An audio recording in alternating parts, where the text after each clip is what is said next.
People of the world, welcome back to Send It Rising. Did you know that yesterday we uploaded our 500th video? And to celebrate that achievement with us is a half-blind bulldog. And our guest today, she is a mindset coach.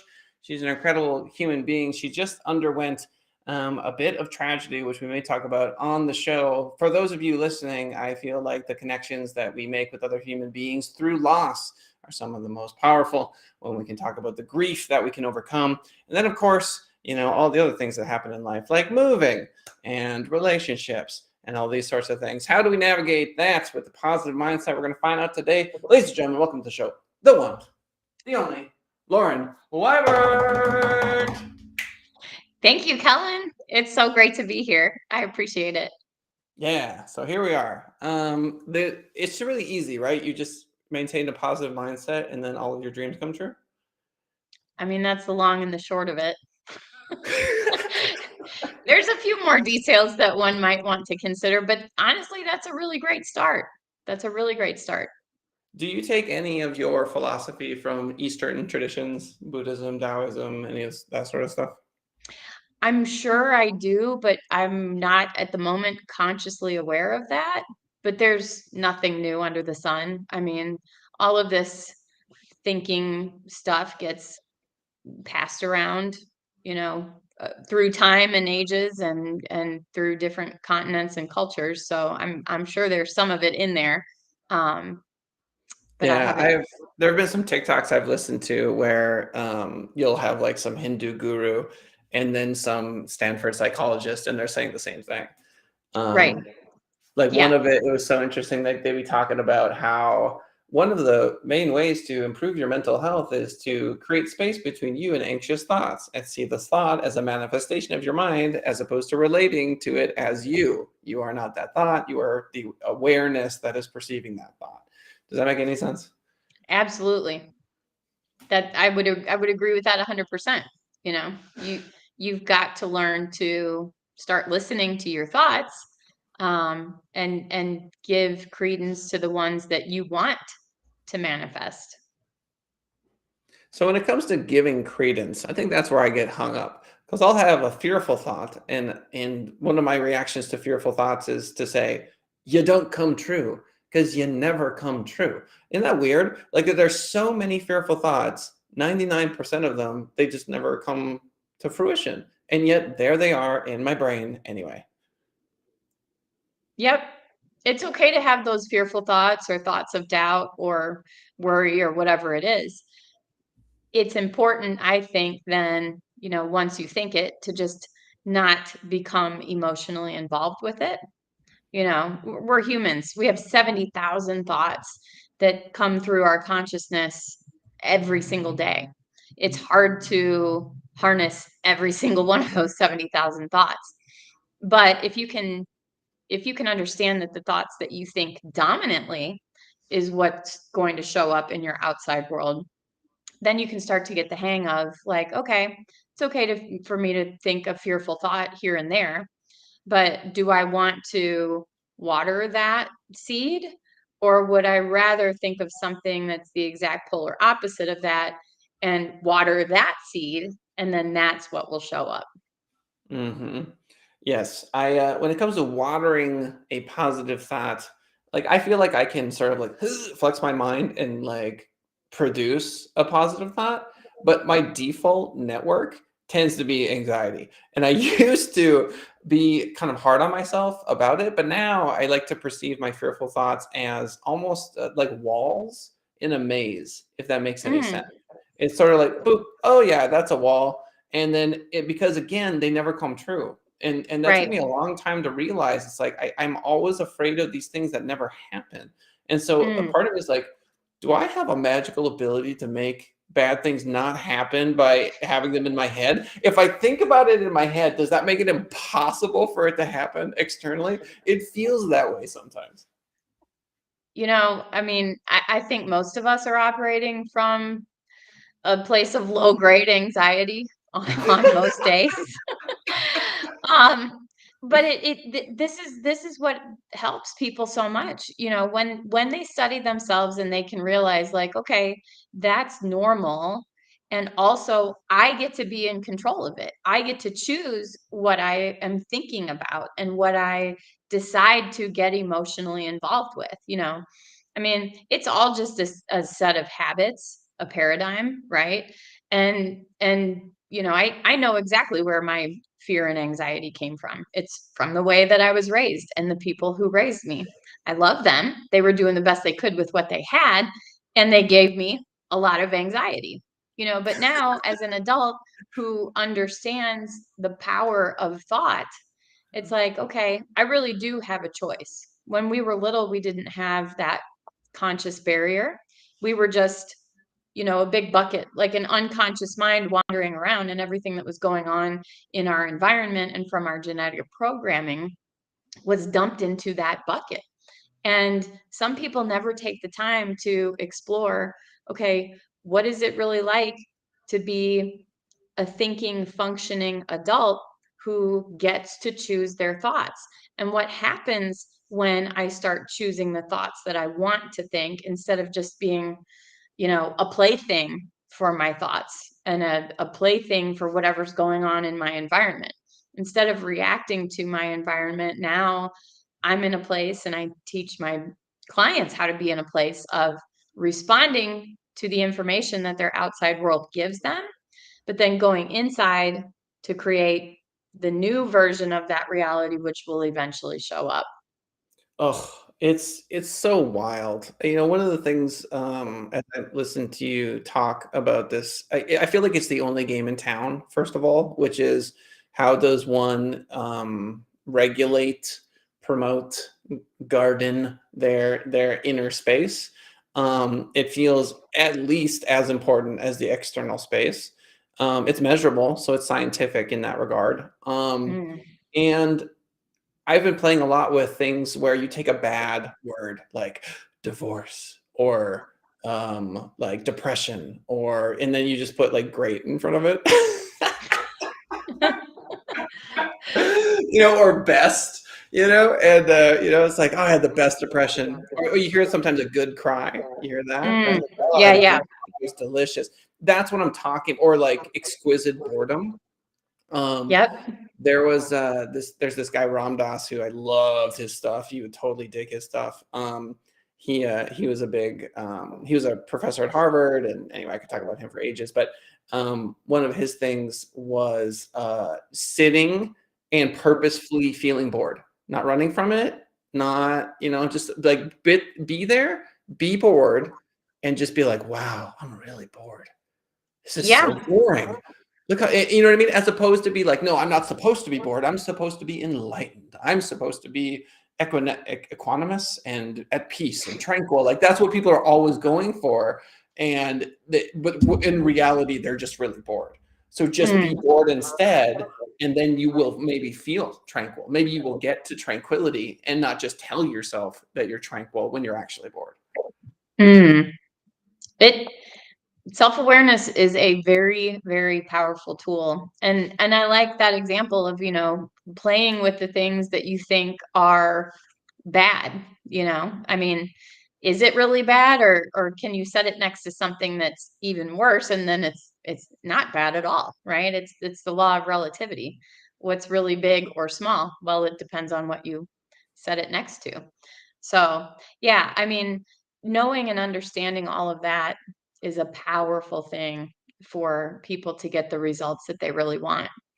Um, I'll tell you a story of a lady I had a one-to-one with a couple years ago, and I don't know, I think she was probably confused about what it was that I did, but she asked me a question in a pretty snippy way. I remember walking away from that meeting going, that was horrible. But honestly, now I look back at it and I'm like, that was one of the best meetings I ever had, because it really helps skeptics or people who don't understand how important it is to think really break down, why is it? Why would a person want to focus on this? And what she asked me was, isn't it exhausting to have to control your thoughts all day? And Mhm. she asked it just like that. And I said, He sounds exhausted. Yeah. I said, it's exhausting to learn, just like it's exhausting to learn any new skill. But what are my alternatives? When I didn't know how important controlling my thoughts were, or what, how important that activity was, I was getting tossed around, kicked and punched by life. I was a victim of my circumstances because my circumstances were just created by my thoughts. So when I didn't have any conscious awareness of the fact that I'm actually creating these results, good and bad, in my life, I had no control over, it felt like, anything.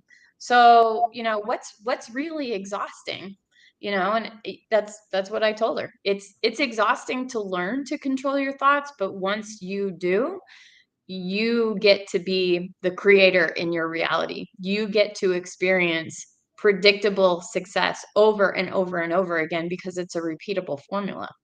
It's Hmm. powerful. Yeah, it is really powerful. And you know, there's this notion that these people that are, I don't know, like holy, you could use that word, enlightened, super charismatic, super successful, whatever, I don't care. Usain Bolt, you could put celebrities in, you can do whatever you want. Point is, it's not like they are doing the miracles. This was a big change for me recently. It's that things that are miraculous tend to happen around them, right? And so that's a Mm, big shift for me, because growing up as a Christian, I felt like I was taught, like, oh, put you want to be like healing Jesus vibes, right? Like that's the ideal. Like if you could just take people's suffering away with magic, then it would be yay. Like who doesn't want that? Like of course I want to be able to heal myself and heal other people, and that was a desire I had as a kid. And now I'm just recognizing that it's like I can in my head want for someone to be healed, right? And not know any way that that is going to happen, but have a genuine thought of them being better. You can call it a prayer, you can call it a manifestation, you can call it visioning a positive outcome, whatever you want to call it. But really wanting that for them. And I have some yeah. people on this planet who really don't like me at all. And I will literally, like, they will reach out to me in various ways, and I will like envision them happy and okay and healthy and in a good mental state. And that is a useful tool in the tool belt. Very. Neville Goddard calls it imagining lovingly for those Ooh. people, right? I mean, is it going to do any good if my brother called me and told me, Lauren, I'm really depressed? Would it do me any good for myself to always picture him as depressed? Would that help him at all to picture him as always depressed? Would it help him or me to call up 10 of my friends and say, oh my gosh, my brother's really depressed? No, not typically. But if I imagine lovingly for him and picture him moving out of that state into a different or better state, then that's exactly what I want to do. We don't often give thought, especially growing up in the Christian tradition. I did that too. The idea is that all of the power is outside of us and we are Mm. powerless to change anything in our world. That is so not true. I mean, if you want to hyper spiritualize it, you can think of it in terms of like, well, why are we here? What are we doing on this planet? If we were made in the image of the creator, then we're here to do his work, which is to create.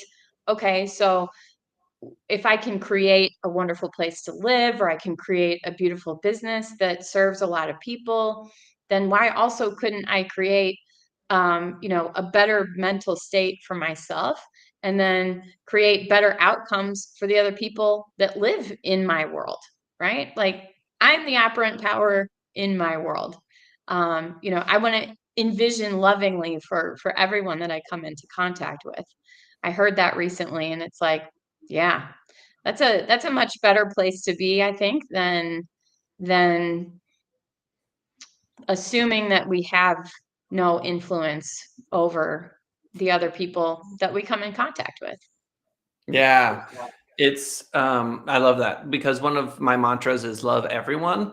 And sometimes mantras will evolve because your perception of them will change as we hurdle through space. And so the love everyone mantra was interesting because it started out as like what it meant was love people, right? Love everyone. And I took a cue from this Buddhist who said, if you want to quiet your mind, what you need to understand is you can do different kinds of mantras. You can go like this. This is like a Hare Krishna one, but it's like Hare Krishna, Hare Krishna, Krishna, Hare Rama. It's really fast, like you know. That's one version. And he's like, here, do this one. He goes, love every one. And he's like, and he does that like 4 times. And he goes, did you have any thoughts in between those words? Or were they quieter than before? Because sometimes people feel anticipation. They're like, I know what's coming next. That's what the mind wants to do. It's like predict. What's next? You know. And he's like, the space between the mantra is as powerful, if not more powerful, than the actual words you're saying, right? Because what are we really trying to do? We're trying to like literally biochemically change the way that the mind is reacting. But anyway, Right. did this love everyone. And so I will literally, I mean, I probably said that tens of thousands, hundreds of thousands of times already in my head. And what it turned into was it's not people, it's one. And then I started meditating on one, and one is one house, but it's also a cup. Is the cup the house? Because it's also one. It's one cup, and it's in one house, and it's in one city, and it's in one universe, and it's in one multiverse, and it's in one point in time. You know, so one started becoming all these different things, like one speck of dust, one thought, one. You know, and so love everyone became like, wow, am I capable of even practicing loving the whole thing, internal and external? And that's been a very interesting journey. And it's almost like a sedative at times, because when you get really anxious, it's just like, well, now you have a goal. At least you have a path forward, which is, what's the point? Is try to love, right? Love through whatever gnarly circumstances, you know, I may find myself in. So true. And to be able to put yourself on that path of being intentional about loving other people, giving to other people, serving other people, you know, that's the other reason that we're here, to create, and to create for ourselves, and to inspire others. So let's talk about capitalism. So on the one hand, you've got people that will say, "Oh, you're just frou, whatever." But when someone cuts you off in traffic and you flip them the bird, where does your love everyone? Where'd your love everyone go? Huh? Where'd it go now? Where did That's the one place that it's like, okay, I guess I'm gonna give myself grace here. Like, here's put here's put put yeah. me in traffic and my whole ah! When two UFC fighters go into the ring and they beat each other to a bloody pulp and then they hug, that's love. Sure. Okay. So when Yeah. you're in traffic and you're both trying to get to where you want to go, and the price, if you mess up, is at a bare minimum, like BS, insurance, drama, whatever, but possibly death, then you're in a UFC ring. And so my thing is, I can yell at you, you can yell at me, and I can still be loved. Going back to that previous point of like Great Depression. Do you see what I'm saying? Mm, So I've yes. given myself a pass on that. So I'll do that thing that's negative externally, and I'll still love it as the unfolding of just like, you know, does that make any sense? It does, and I'm gonna adopt that right away. Thanks, Kellen. You know what I mean? It's like Yeah. you can still love that person to be like, yo, get out of the move. Move. Honk. Yes. Yep. Yeah. Still love them. It's still me because I am that guy, right? Like when it's a lazy Sunday and I don't have to be somewhere, and maybe I'm driving like that dude, not even paying attention because I'm in a different headspace, you know? So I'm Right. honking at myself. And that's another great point, right? Like, the people in our world that we are closest to, or just even the stranger that runs into you, they're only holding up the mirror of what's really going on inside. That's another Neville Goddard quote. Everyone is you pushed out. Yep. So, you know, if you're going to be out there, I don't know, projecting fear into the world, like, oh no, this is going to happen. Like, someone's just going to hold up that mirror and show you that, yes, what you're dominantly fearful of, it's going to show up. Yeah, it's so wild. I mean, it's I don't know how to put it. Um, in the context of, say, like a business, right? You want to manifest some sort of like income goal, and you've heard this before too. Careful what you wish for, right? So there's that element too of sort of like, I will have fearful thoughts, and I have told myself that they don't manifest because I think objectively, scientifically, if there was an Excel spreadsheet of all of my fear over my entire life, I think it would be literally less than 1% actually manifest. They might manifest sort of like adjacent to the fear, but it's never as bad as the fear itself. The fear is always so much worse than the actual moment, because in the moment, I'm just like, oh, another moment. And that's what I feel what death is, right? I feel death is like this ultimate manifestation of fear, because this ultimate change is like the most transformative moment that any of us ever experienced, or at least like in recent memory. And so it's perhaps like getting comfortable with fear, because tell me if you believe this to be true. My heart will beat whether I like it to or not. I can consciously breathe my lungs, but I'm not going to all day. It's totally exhausting.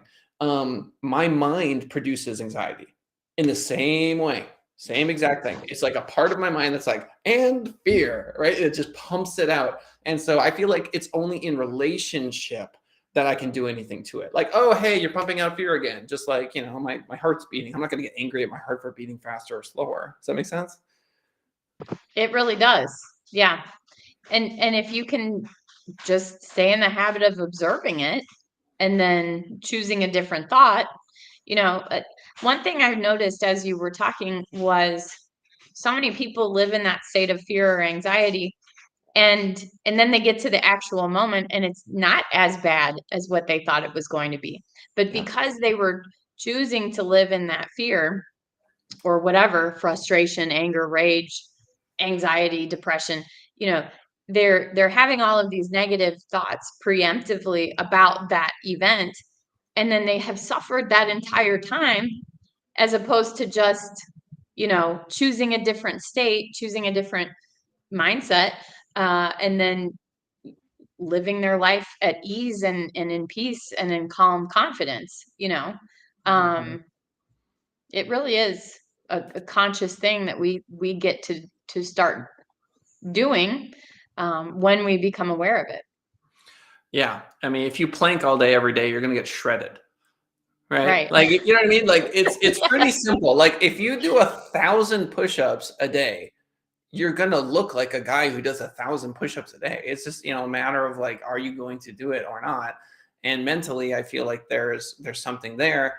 And from a business owner perspective, I feel like folks that have never occupied this space in recent memory or in this lifetime, they don't understand how important that is, to be always the like zenned out, unflappable, like whatever comes your way, whether it's the state of California or, employee this, that, or client this, that, or whatever.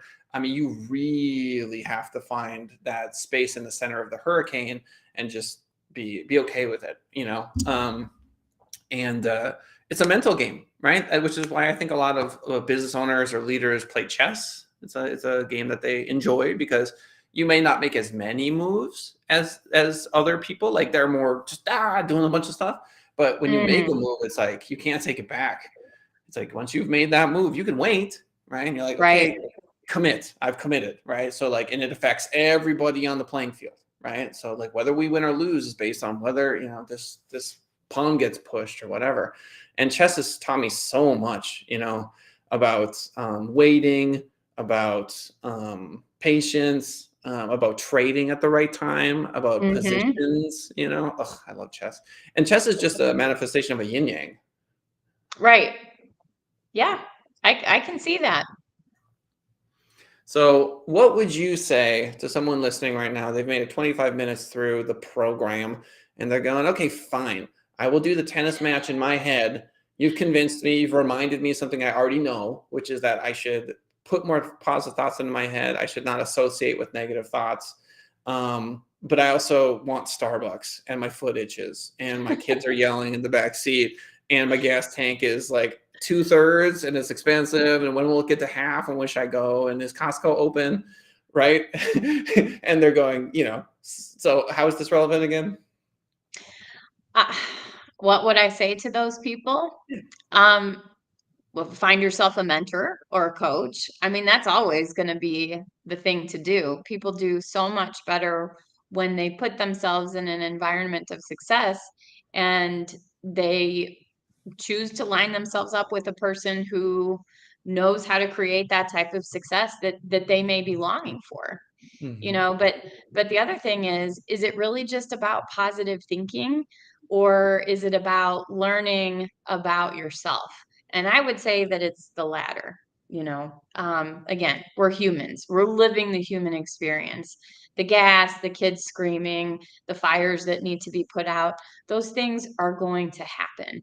And I don't think you need to be, you know toxic positivitying those things Hey, you did away, the right? inverse Like, of the thing I did before, like the happy depression. You did the toxic positivity.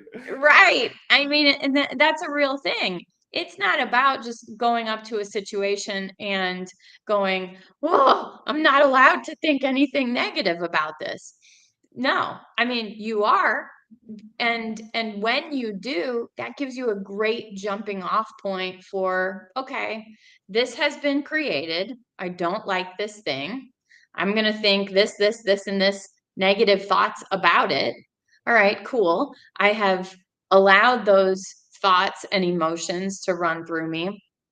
No big deal. Now, what do I want? When you know what you don't want, it makes it really easy to figure out what you do want. Mm, So, if you can learn how to harness the things that happen in your life and then really, really truly think about, what am I thinking? You know, if a person takes a negative situation in life and then they think a bunch of negative thoughts about it, and then that's the only thing they do with it, chances are they're going to create more of those negative situations. We live in a focus-based universe. And I don't say universe like woo, like it's really where we live, like the geographical location. And where we live is set up on these universal laws, right? And the laws are so precise that we know exactly what time a rocket's going to land on the moon, right? Because we've got people who know how to work with these laws. So if you're in a situation where something is negative, you've got to understand, if you think only negative thoughts about that negative thing that happened, you will create more of that negative situation, or the thing that you've assigned meaning to as, this is negative, I don't like this, I don't want this.